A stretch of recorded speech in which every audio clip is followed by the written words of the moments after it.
la grille de lecture des assignations communautaires, un positionnement prisé par une grande partie des médias et politologues hexagonaux et internationaux concernant l'Afrique. En réalité, les Blancs, là, eux-mêmes, ils n'ont pas confiance que nous, on peut faire la démocratie chez nous. Ce que les Blancs oublient, là, c'est que chez nous, avant, au moment où l'Europe était encore dans la sauvagerie la plus abjecte, au moment où elle dormait dans la grotte, là, au XIIIe siècle déjà, là, nous avions des universités comme à Tombouctou. Et à travers ces universités, nous étions en année-lumière d'avance sur eux, les Occidentaux. Et nous avions des systèmes sophistiqués. Au moment où les gens venaient faire l'esclavage en Afrique, l'Afrique était le continent le plus peuplé et le mieux structuré en termes de communauté humaine. Parce que les reliques des structures que nous avions depuis l'Égypte demeuraient et les gens avaient encore quelques bribes et les gens étaient gouvernés et tout se passait bien. Mais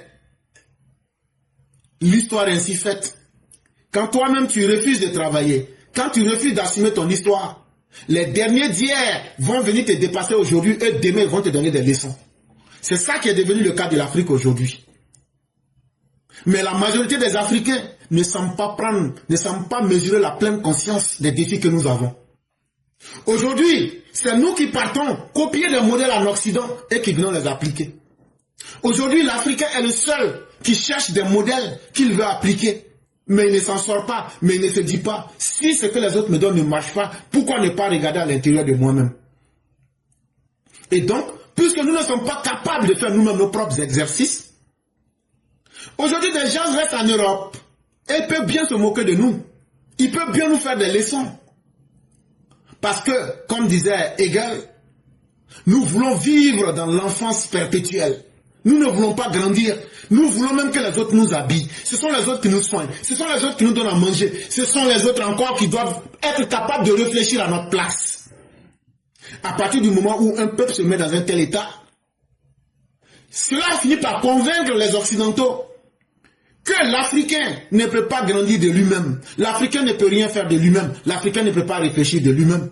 Donc des gens qui sont arrivés à peine une fois en Afrique, vous les voyez sur des télévisions, on dit qu'ils sont politologues, spécialistes d'Afrique, alors qu'ils n'ont jamais mis les pieds en Afrique.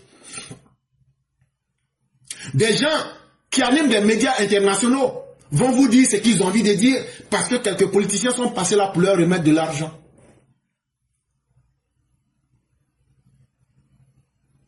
Une certaine presse et un certain nombre de politologues hexagonaux qui ne conçoivent la démocratie en Afrique que sous le prisme des assignations communautaires et procédurales occultent le fait que les Africains se soucient aussi de citoyenneté et de programmacité en matière de démocratie.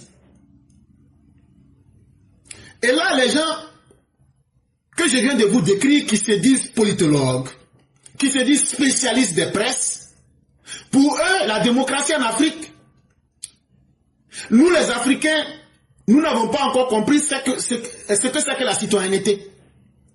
Être citoyen d'un État, c'est trop difficile pour le nègre. Être capable de demander à un candidat, toi tu dis que tu es politicien, c'est quel programme tu as et qui peut nous aider? Ça c'est trop difficile pour l'Africain. Et donc, il faut qu'on essaye de maintenir l'Africain dans la politique de la communauté. Il faut qu'on essaye de cacher cette incapacité. On ne peut pas venir dire aux Africains, vous êtes des immatures, vous n'êtes pas des citoyens, vous ne savez pas ce que c'est que la citoyenneté, vous n'êtes même pas capable de questionner vos hommes politiques sur les programmes qu'ils veulent amener. Et donc, ils essaient de cacher ces propos en disant, non, en fait, là, vous voyez la communauté, c'est comme ça, avec toutes les procédures, ils essayent de badigeonner cela pour vous remettre. Mais lorsqu'on va dans le cas particulier de la France, de même qu'en France et dans toutes les démocraties pluralistes occidentales, l'opposition démocratique se compose des partis nationaux, idéologiquement définis et socialement représentatifs, qui critiquent le gouvernement en lui opposant des programmes économiques, sociopolitiques et culturels alternatifs. Alors que, quel que soit le niveau où l'on se trouve, si vous êtes déjà au pouvoir, on va forcément vous demander des résultats. Parce que si vous êtes venu avec un programme de société, chacun, les opposants inclus, doivent être capables de questionner chaque point de votre programme de société. Et c'est ce qui s'est fait en France.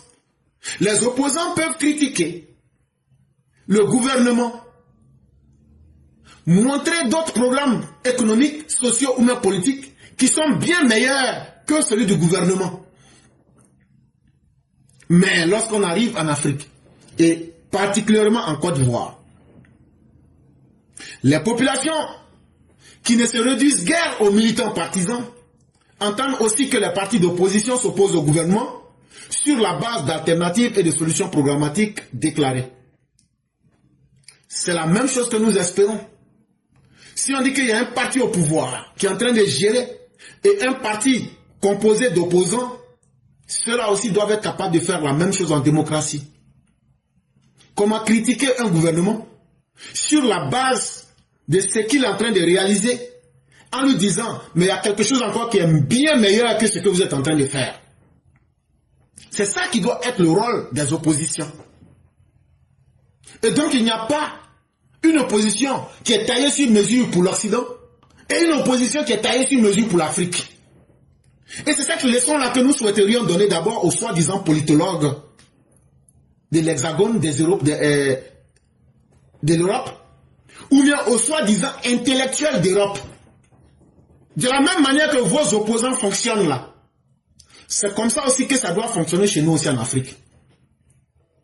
Parce qu'il n'y a pas une démocratie taillée sur mesure. Il n'y a pas une manière d'être opposant taillée sur mesure en Afrique ou en Europe. Ça doit être tout sur la base qu'on fasse des propositions concrètes pour dire vous êtes certes au pouvoir, mais voilà ce que nous on propose qui est bien meilleur que ce que vous faites. Ou bien, voilà des solutions basées sur des programmes déclarés que nous présentons au peuple.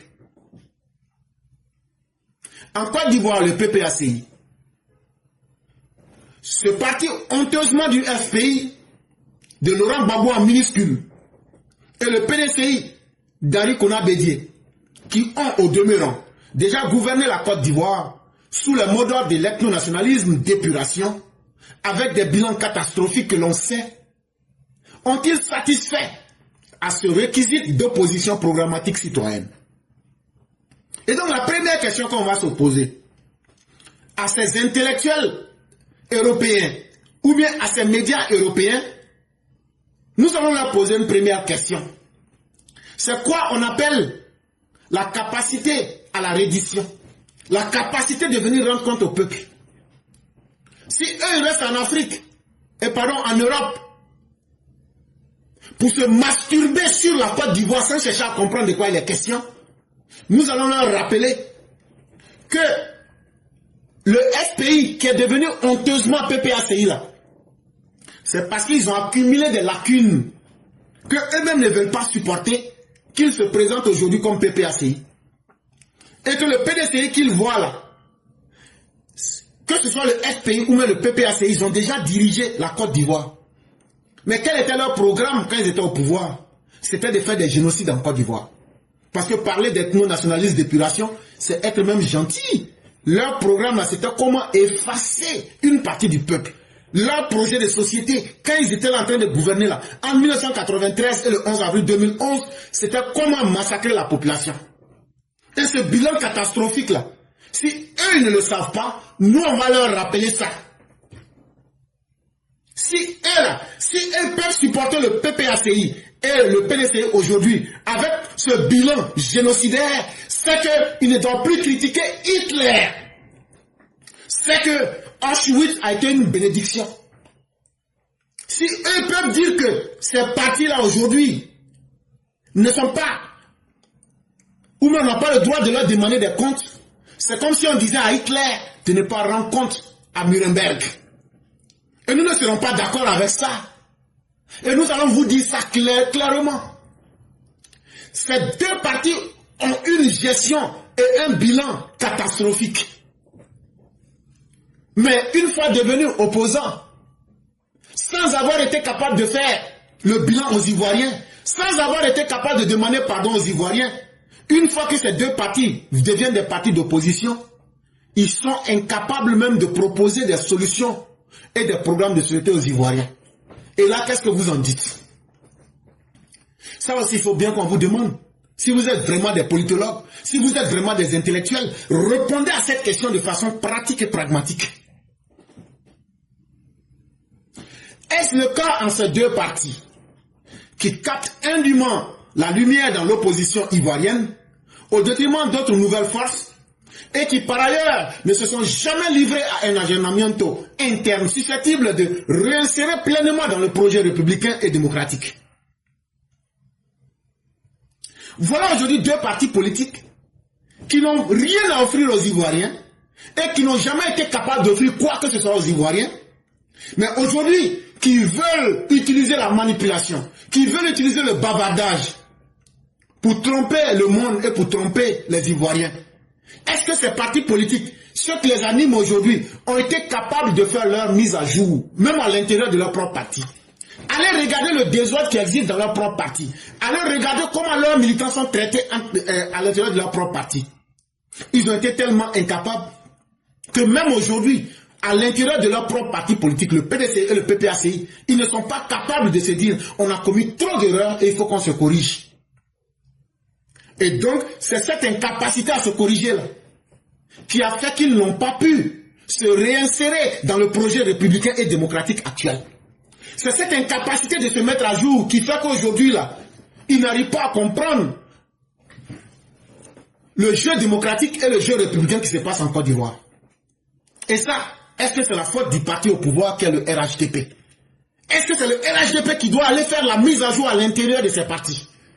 Est-ce que c'est le RHDP qui doit leur dire, si vous devez vous rendre compte que vous avez fait du mal aux Ivoiriens pour que ces partis-là puissent demander pardon?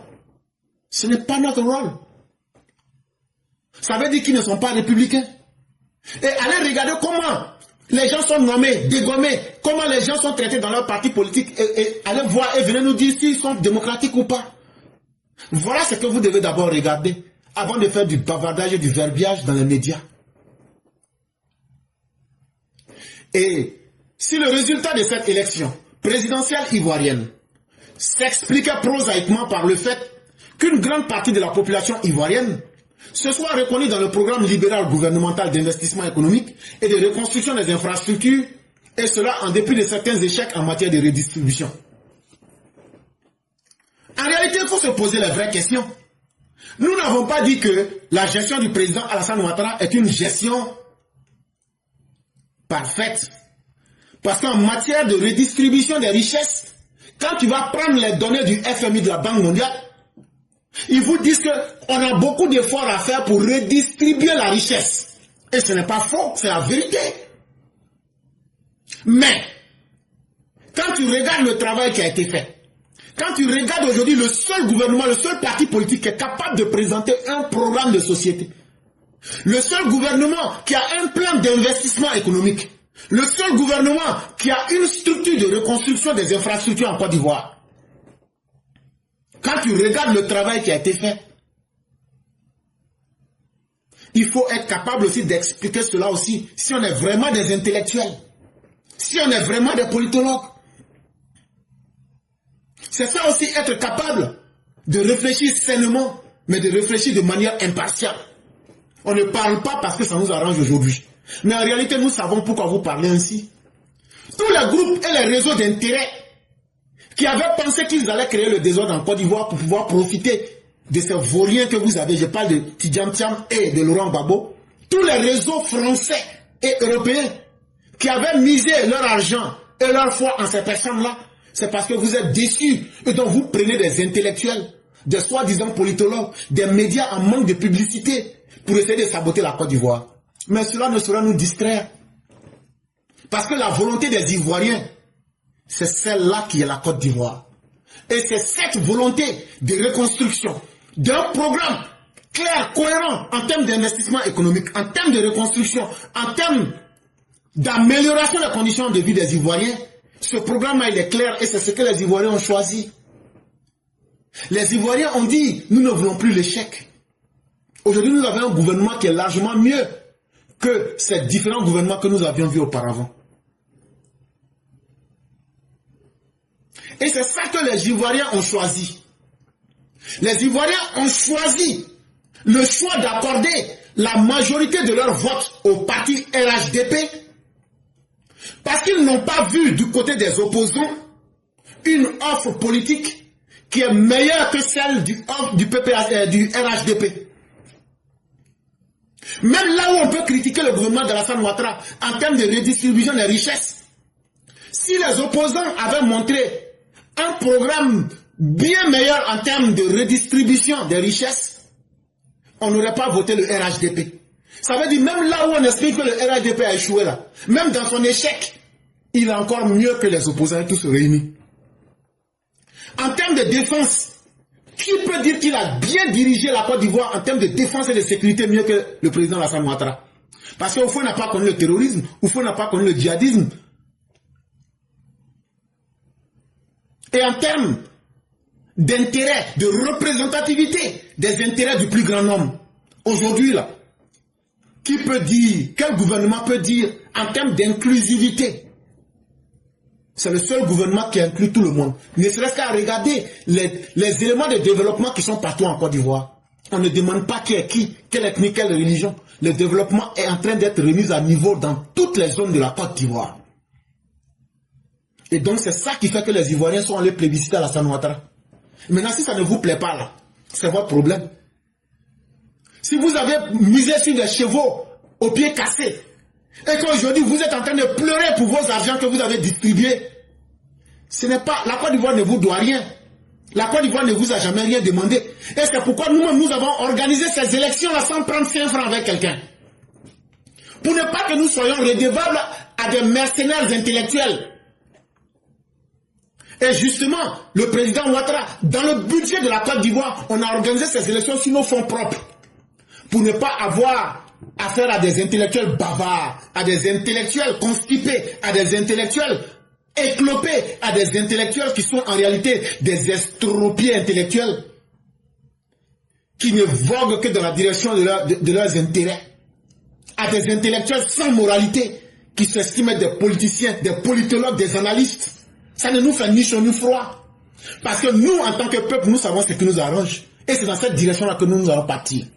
De la même manière que les Français savent ce qui les arrange, c'est comme ça aussi que nous, on a grandi, on sait ce qui nous arrange. Donc, vos bavardages, ça ne nous fait ni chaud ni froid. Si vous êtes vraiment fâchés, allez d'abord améliorer les conditions économiques de la France.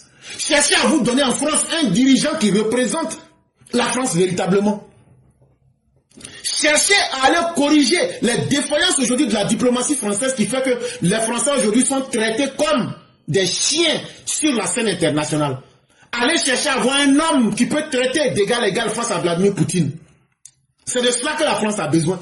Quand vous parlez, on a l'impression que vous n'avez pas de problème. On a l'impression que vous avez tellement tout réussi, que vous avez cette vocation-là de venir aujourd'hui pour prêcher au reste du monde.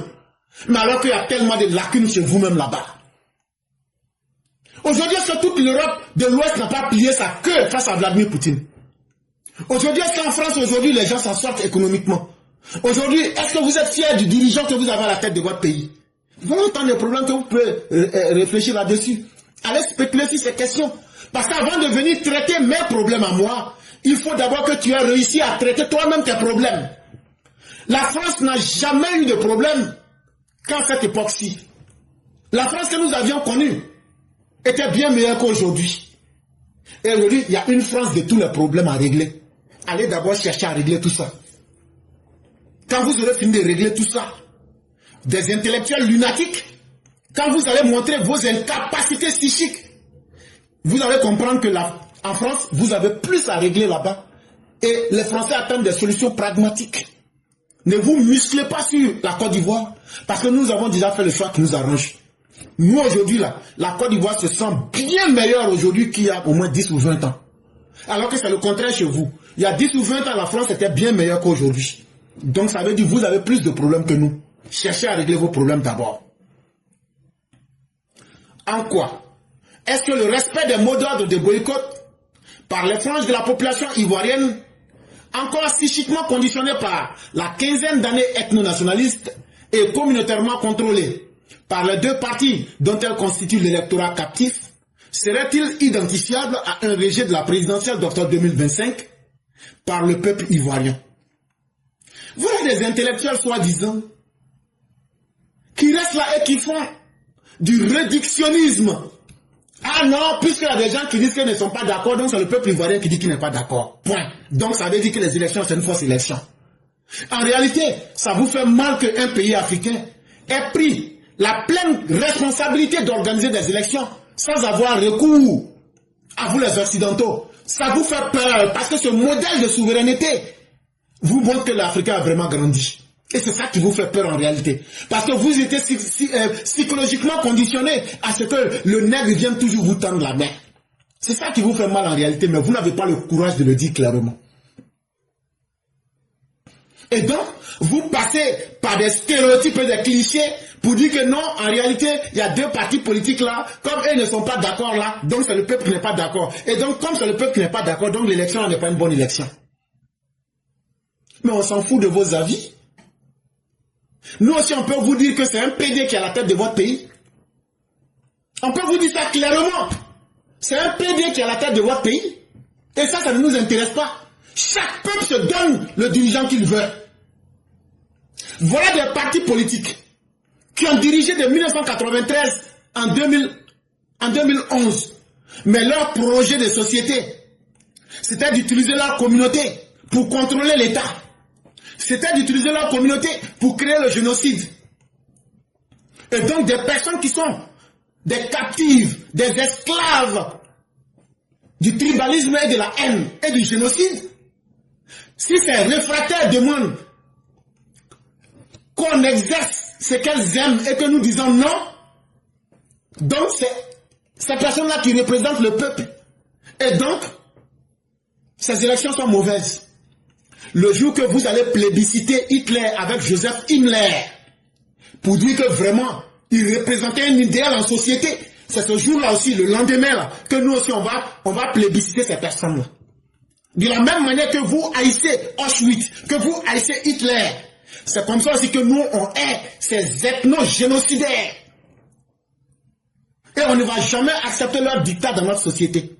Et ça là, on va vous le dire dans des termes clairs, pour que vous entendiez pour une fois. Vos clichés qui font que vous vous considérez comme des intellectuels là, vous n'êtes pas plus intellectuel que quiconque. Et on a toutes les capacités de vous donner la réplique intellectuelle. Vos conneries, vos verbiages là, ça ne va plus passer, on va s'asseoir pour vous regarder. Votre patrimonialisme, ça ne va plus prospérer sur l'Afrique. Et vous n'avez pas une mission divine pour venir moraliser les Africains. Ça c'est terminé. Tellement la politique française est aujourd'hui aux abois, des pays voyous comme le Mali, le Burkina, vous ont chassé comme des animaux errants. C'est allé où? Et donc ce n'est pas avec un pays structuré, respecté comme la Côte d'Ivoire qu'on va vous permettre cela. Et ça, il faudrait que vous compreniez cela. Si vous n'êtes pas content, vous organisez des élections chez vous en France dans les mêmes conditions en demandant au FPI et au PPACI de vous dicter les conditions là-bas en France. Demandez au PPACI l'expertise qui vous fait tomber amoureux de là aujourd'hui là. Ce qui fait que vous aimez aujourd'hui le PPACI et le FPI là. Demandez au FPI, PPACI de vous apporter cette expertise en France et vous prenez ça, vous mettez ça dans la population française et pour vous faire des élections avec leurs principes. On va voir si vous êtes véritablement des intellectuels. Bande d'hypocrites, bande de pharisiens, bande de mécréants, bande d'impies que vous êtes. Toujours en train de proposer des malheurs avec leur bouche, en pensant que cela va inquiéter quelqu'un. On n'a ni peur de vous, et nous allons assumer pleinement notre destin et notre souveraineté. Si des pays vulgaires ont pu vous chasser, ce n'est pas en face de la Côte d'Ivoire que vous allez avoir le dos rond. On va vous remettre à votre place proprement et puis on va avancer. Et nous sommes prêts. Et c'est ce qu'on vous a dit. Qu'est-ce qui justifie l'occultation de cette perspective programmatique par certains médias et politologues hexagonaux et internationaux qui préfèrent en Afrique s'en tenir à la vision communautariste du peuple et à la perspective de l'alternance formelle antiprogrammatique du pouvoir?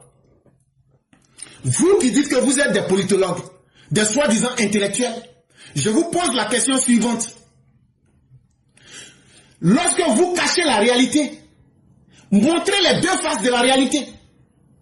Montrez ce qu'Alassane Ouattara a pu faire de pire en Côte d'Ivoire. Montrez ce qu'Alassane Ouattara a fait de pire. Puisque aujourd'hui, ces opposants-là, c'est eux qui sont vos meilleurs amis et qui font tout ce qui est bien en Côte d'Ivoire. On est d'accord. Mais montrez-nous clairement ce qu'Alassane Ouattara a fait de grave en Côte d'Ivoire. Si vous êtes vraiment des intellectuels. En réalité, vous avez une vision communautariste des peuples en Afrique. Et pour vous, nous sommes des communautés d'hommes sauvages qui ne savent pas ce que c'est que l'alternance politique. Mais plutôt, il faut changer des hommes de manière anti-programmatique et donc des défaillants pour se succéder à la tête de nos États. Pour vous, c'est ça une élection. Car vous arrivez à manipuler des pantins que vous mettez à la tête de nos pays. C'est ceux-là qui deviennent des représentants de votre démocratie.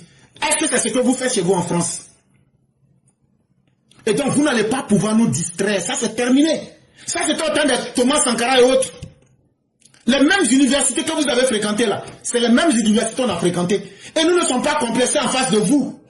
Et on va vous répondre proprement. L'Afrique a bien évolué. L'Afrique n'est plus dans une vision communautariste des peuples.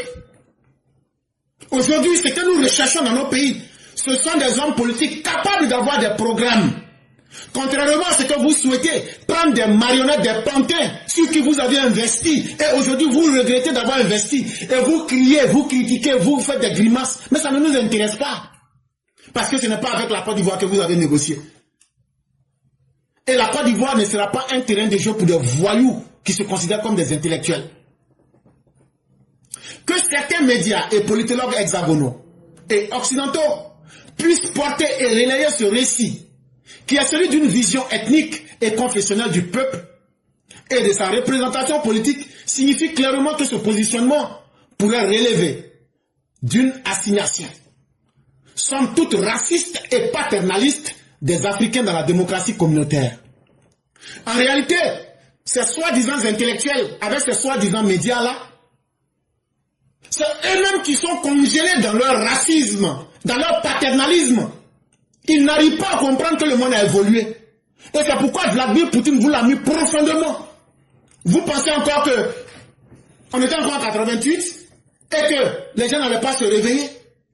Et vous pensez que l'Afrique, c'est celle que vous êtes venu trouver là, pendant la colonisation, avec vos instincts de racistes, avec vos instincts de paternalistes. Si vous n'avez pas pu grandir, sortir de vos clichés, sachez que nous autres Africains, la réalité de notre histoire nous a fait grandir. Et donc là, la vision ethnique, confessionnelle et communautariste que vous aviez de l'Afrique, nous avons bien dépassé ces clichés-là. Aujourd'hui, les Africains comprennent qu'il faut des hommes qui peuvent les aider à défendre leurs intérêts. Si vous êtes resté dans une assignation, pour penser que, tel que vous êtes resté congélé dans vos idées racistes et paternalistes, que donc les Africains sont restés dans ces visions ethniques confessionnelles, vous vous trompez très mal. Et je comprends pourquoi la diplomatie internationale française prend de l'eau par tous les bords. La non-participation des populations du village natal et de la région, dont ressortissent les candidats et les cadres du PPAC de Laurent Gbagbo en minuscule, et les affiliés, est celle des populations contrôlées, ayant suivi des mots d'ordre de boycott des chefs communautaires s'étant définis ouvertement comme tels. Donc des gens qui sont là, non, les gens de Gbagbo n'ont pas voté, dans sa région n'ont pas voté. La région de Gbagbo là ne représente pas la Côte d'Ivoire. Tous les BT de Côte d'Ivoire, quand tu les prends là, allez vous taper sur Google, population totale des BT en Côte d'Ivoire. Tout le monde peut faire cet exercice là maintenant. Les BT ne représentent pas la Côte d'Ivoire. Les BT ne sont qu'une minuscule goutte en Côte d'Ivoire. Comme toutes les autres ethnies ne sont que des gouttes en Côte d'Ivoire. En Côte d'Ivoire, nous formons des communautés humaines. Et c'est ça notre plus grande beauté. Une seule communauté ne peut pas représenter les Ivoiriens. Et donc on s'en fout. On va vous dire ça clairement. Si des gens sont tenus par leurs instincts grégaires, leurs instincts tribalistes, et qu'ils estiment qu'ils n'ont pas envie de voter, c'est leur problème, chers Français. Parce que le vote, ça suppose quoi? Je peux aller voter bulletin blanc. Ça veut dire, je suis d'accord pour le vote, mais je ne suis pas d'accord avec les candidats. Comme aussi, je peux aller voter bulletin nul. Ça veut dire, je peux aller pour saboter le système. Comme sommes aussi en démocratie. Je peux décider de ne pas être d'accord avec le processus.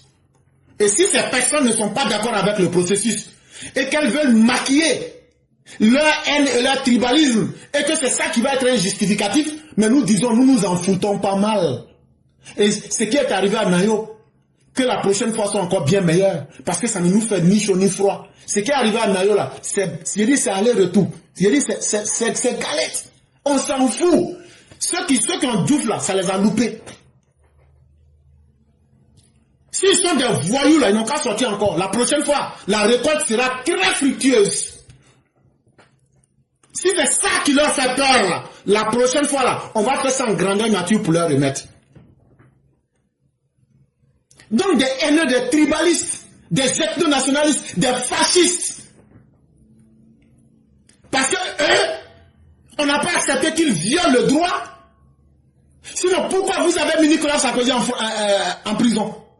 Pourquoi François Fillon, lorsqu'il a reçu quelques cravates avec un costume de Bourgui? Sinon, pourquoi vous avez éliminé le financier français qui a l'affaire Nafissatou ici? Pourquoi vous ne permettez pas à Marine Le Pen d'exercer sa politique? Pourquoi vous les Français, vous avez peur de l'extrême droite? Et donc, tous ceux qui sont des haineux par définition, là, de la même manière que vous n'aimez pas le Front National, là, à cause de sa haine, là, c'est comme ça aussi que nous, on n'aime pas Laurent Gbagbo. Et tous ceux qui se mettent par soutien communautaire, pour dire comme c'est leur fils, et qui représentent la haine, eux vont le supporter, là. C'est comme ça qu'ils ont été libres de ne pas aller à des élections. Mais leur choix, là, si on a pu respecter, il faudrait aussi qu'on respecte le choix des autres Ivoiriens qui voulaient voter. Pourquoi vous n'avez pas accepté de prendre Dominique Strauss-Kahn? C'est ces mêmes raisons-là qui ont fait. Parce que ce sont des gens qui ont violé les lois. Laurent Gbagbo, là, c'est un braqueur de la BCEAO. Tidiane Thiam, là, il ne peut pas s'amuser à être un caméléon des nationalités. Et puis on va violer les droits pour leur faire plaisir. Ce message-là, nous le tiendrons partout. Et quelles que soient les conséquences. Et ça, il faudra qu'on vous le dise. Quelqu'un qui donne sa vie à la haine, c'est son problème. Mais nous, on va surmonter cette haine-là et construire une nation avec des citoyens. Et c'est ce que vous n'aimez pas. Parce que plus nous devenons conscients de notre situation, plus vous voyez que la réalité vous échappe. Mais ce jugement-là s'appuie sur une réalité historique qui est très factuelle. Et ça aussi, il faudrait qu'on vous le dise. De l'an 1995 à mars 2011, si vous ne savez pas, l'ivoirité, la gouvernance qui était basée sur la xénophobie, le tribalisme incarné par Laurent Gbagbo et le PDCI de Laurent Gbagbo ont profondément marqué la psychologie des peuples ivoiriens. Et comme nous les Ivoiriens, nous savons faire la différence entre le bien et le mal.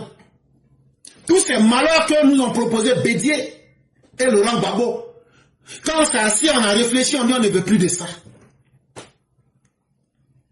Et donc, la majorité de la population a vomi ces ethnicistes, ces génocidaires et ces personnes sans valeur pour dire nous voulons maintenant des gens qui peuvent apporter des choix concrets et des choix utiles en société. Et donc, ces quelques brebis égarés qui les suivent là ne peuvent pas représenter la Côte d'Ivoire. Qu'ils votent, qu'ils ne votent pas, la Côte d'Ivoire se sent mieux. Et ces personnes-là, elles vont disparaître d'une manière ou d'une autre, parce que le temps fera son effet. La prégnance récurrente du vote communautaire, ethnique et régionaliste depuis ces années en Côte d'Ivoire est apportée au début du PPACI de Laurent Gbagbo en minuscule et d'Henri Konan Bédié, qui en furent les instigateurs et les animateurs en Côte d'Ivoire durant 2 décennies. Le plus grand malheur de la Côte d'Ivoire, c'est d'avoir connu des méchantes âmes comme Henri Konan Bédié, des inconscients comme Laurent Gbagbo, à la tête de notre pays, qui n'ont fait que nous servir des modèles d'échec, des modèles de la honte, des modèles de dégâts en Côte d'Ivoire. Et il y a certains qui gagnaient leurs avantages en cela. Et ils ont pensé que Pendant plus de 20 ans, c'est ce qui allait devenir la norme en Côte d'Ivoire et que ça n'allait pas changer. Mais le peuple ivoirien a su grandir. En avril 2011, nous avons vomi ces modèles-là. Et ce n'est pas en 2025 qu'on va venir reprendre ce qui n'a pas marché pour notre société. Ce n'est donc pas le peuple ivoirien qui aura rejeté la présidentielle de 2025, ni pour déni de démocratie, comme le laisseraient entendre certains médias et politologues hexagonaux et internationaux, qui semblent préférer concevoir le peuple et la nation en termes de communauté. Donc, pour vous dire la vérité, les Ivoiriens ne sont plus une communauté. Nous sommes un peuple avec des citoyens. Et ce peuple avec des citoyens éclairés n'a pas rejeté les élections. Sinon, nous ne serions pas sortis pour aller voter. Et les chiffres sont là. Et la réalité en face de tout le monde. Et cela ne va pas démontrer qu'il y a un déni de démocratie en Côte d'Ivoire. La démocratie fonctionne bien en Côte d'Ivoire. Puisque ceux qui disent qu'elles ne veulent pas voter, les personnes qui disent qu'elles ne veulent pas voter, il n'y a pas eu de représailles contre ces personnes. Mais bien au contraire. La démocratie m'a péché en Côte d'Ivoire. C'est ceux qui disent qu'ils ne veulent pas voter qui sont allés attaquer ceux qui veulent voter. Et si on n'est pas un intellectuel qui est capable de voir ces réalités et les dire, je crois que vous n'en êtes pas des intellectuels. Vous n'êtes que des plaisantins sur des plateaux de télé dans des journaux. Et donc quand on vous voit, soi-disant politologue, soi-disant parce que vous avez la peau blanche, parce que vous êtes en Europe, mais l'Europe n'est plus un paradis. Votre France n'est plus un paradis. Arrêtez. Et le monde a bien évolué. Aujourd'hui, en Afrique, nous concevons nos peuples en termes de citoyenneté, en termes de groupement d'intérêts sociaux catégoriels, comme en Occident. Comme la démocratie le voudrait. On se voit tous comme des citoyens, et en fonction de nos intérêts, et par secteur, et par catégorie, on essaie donc de créer des projets de société, des plans d'action concrets, pour essayer d'aider le peuple et les citoyens. Loin de délégitimer la présidentielle ivoirienne d'octobre 2025, l'échec de cette tentative de boycott communautaire aura réussi à transformer en quasi-plébiscite du candidat du RHDP une élection à laquelle participaient d'ailleurs des candidats officiels du PPACI et du PDCI. Et vous êtes tellement lamentable dans votre réflexion que vous ne comprenez même pas le fonctionnement de la politique en Côte d'Ivoire.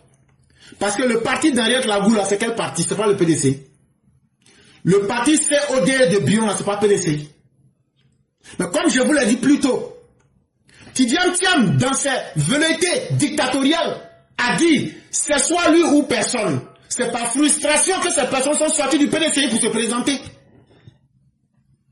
Le PPACI, lorsqu'on a vu Simone Eivé, lorsqu'on a vu, comment il s'appelle déjà, Awadon Melo, ne sont-ils pas des représentants du PPACI? Pourtant, ils ont participé. Mais pourquoi ont-ils participé? Parce que dans leur propre parti, les gens n'étaient pas capables de faire le sacrifice au-delà de leur personne. Le culte de la personne, le faux Dieu Laurent Gbagbo qu'ils avaient adoré, n'a pas voulu avoir de remplaçant. Donc ce n'est pas nous que vous allez tromper. Ces partis ont bel et bien participé avec leurs proxy, avec leurs représentants. Seulement qu'ils ne se sont pas assumés.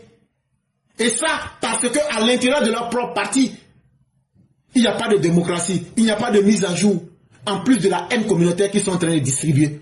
Et c'est ça qui a aidé, en pensant que ça allait délégitimer l'élection. Cette vision communautaire a transformé l'élection en plébiscite du président Alassane Ouattara.